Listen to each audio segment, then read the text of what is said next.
Introducing aPriori.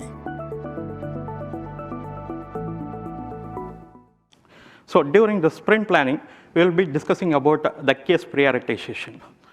So the high value and the low effort case will be always prioritized. So we'll go with the high value cases. And either we will be taking one or two bigger cases where all the team members will work on towards one goal, or we will be taking some bunch of smaller cases. And we will be ensuring minimum 2 people are working in each case to just ensure real teamwork is happening or not.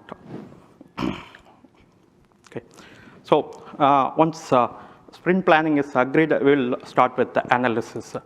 So when we say analysis, we mostly depends on aPriori. I would say 60 to 70% we are depending on aPriori, still 30 to 40% we are still going with the manual customized template. During this analysis, we also conduct a daily scrum, which means a daily stand-up call. That's 10 to 15 minutes, where we will be addressing the obstacles and dependency need of a team. So we will be addressing those so that we are just ensuring there is no showstopper during the sprint. Once the analysis is ready, we will be having a peer review within peers and internal sign-off with the product owner and chapter lead, where we will be fine-tuning our results and numbers. Once results and numbers finalized, we will be setting up a call with the stakeholder where we will be explaining our results.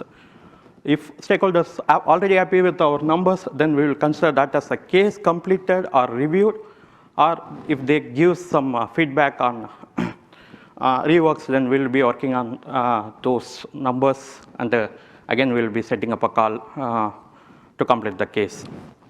aPriori, making profitability and sustainability a reality for a better world.